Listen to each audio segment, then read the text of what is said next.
l'état des lieux et que tout le groupe est au complet. J'avais sélectionné 25 joueurs. On a malheureusement un joueur qui sera indisponible sur ces 2 matchs, qui est le jeune Mouko, qui est arrivé avec une blessure à la cheville après son match contre le Paris Saint-Germain. Donc il va repartir un petit peu plus tôt pour aller se faire prendre en charge à Lille. Après, on a tous les joueurs qui sont opérationnels pour le match de demain. Donc, on va dire que tout est... il nous reste un entraînement cet après-midi. Et puis, logiquement, après, on se présentera demain avec 23 joueurs qui seront opérationnels à 100%.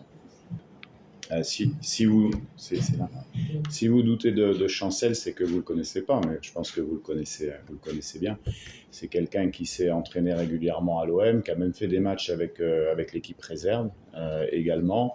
C'est un professionnel qui est prêt et qui attendait avec impatience de venir défendre les couleurs du Congo comme à son habitude. On n'a jamais été inquiet à son sujet. Il l'a montré sur les dernières séances d'entraînement. Il est très fit et très prêt pour la rencontre de demain et extrêmement motivé, peut-être même un peu plus motivé que d'habitude par rapport à la situation.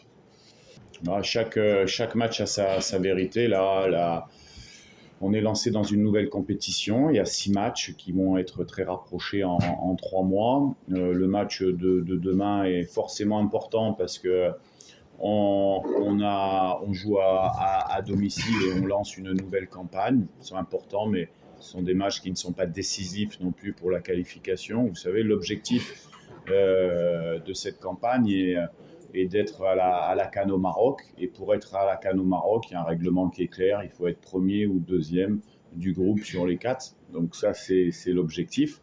L'objectif final. Donc, on va recevoir une bonne équipe de la Guinée qu'on connaît bien, même s'il y a eu un peu des changements ces derniers temps.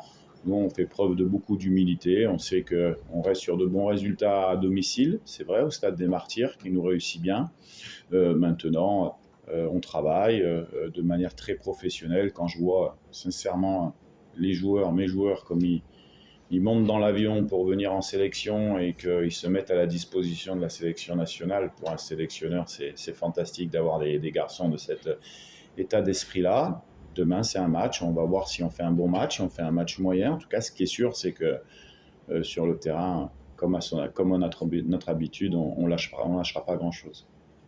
Sur la première question, on respecte bien sûr nous aussi beaucoup l'équipe de Guinée. Je connais très bien Charlie et Michel et des joueurs à l'intérieur de la sélection que j'ai même pu entraîner dans mes différents clubs. Donc on connaît la qualité. La Guinée aujourd'hui, c'est une très bonne équipe en Afrique avec de très bons joueurs au même titre que la RD Congo et demain ça va être un très bon match d'un bon niveau africain où on espère qu'on pourra donner un bon spectacle, les deux équipes au stade des Martyrs, à nos supporters. Après, les matchs, on ne les joue pas. Alors, craindre des équipes, non. Comme nous, on ne craint pas la Guinée, comme la Guinée ne craint pas la RD Congo. C'est les rapports de force qui vont s'installer demain. Chacun prépare son match de manière professionnelle, avec des idées, en fonction de ce qu'on a fait. Nous, on est dans la continuité de ce qu'on a fait. On a l'habitude de se concentrer beaucoup plus sur nous que sur l'adversaire, parce qu'on sait qu'on a des joueurs, si on est connecté et qu'on arrive à les faire bien jouer ensemble, on a des forces. On a des forces qui sont indéniables. Maintenant, voilà, chaque équipe qu'on a joué ici, elles nous ont donné du fil à retordre, que ce soit la Togo la dernière fois.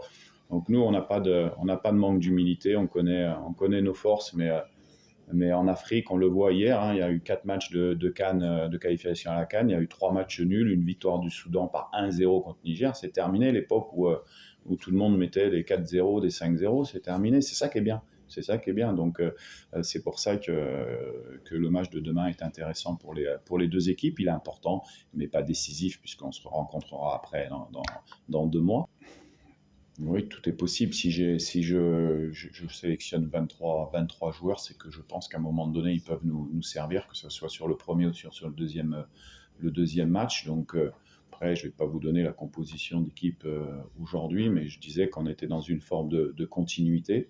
même dans les 23, les 25 que j'ai pris, hein, il y a de nouveaux. Donc voilà, on a installé des principes de jeu depuis 2 ans qui fait qu'on peut ramener quelques nouveaux joueurs, mais que la base, elle doit continuer à grandir parce qu'on est perfectible dans certains domaines. Et c'est en faisant un nombre de matchs, un nombre d'entraînements ensemble qu'on peut progresser en termes de jeu. Nous, en tant qu'entraîneurs, c'est ce qui va nous intéresser, c'est de encore améliorer les prestations qu'on peut faire et on a encore une marge de progression parce que même si on a gagné des stats, on va dire, qui sont intéressants avec une belle CAN, j'estime qu'on a encore une marge et qu'on peut donner plus. Et ça se fait dans la continuité, ça se fait pas du jour au lendemain. Je vous l'avais dit quand j'avais signé il y a 2 ans. Voilà, on a réussi à avoir des résultats au bout de 2 ans, c'est bien, mais on sait aussi que le potentiel de cette équipe, elle est encore un petit peu plus haut.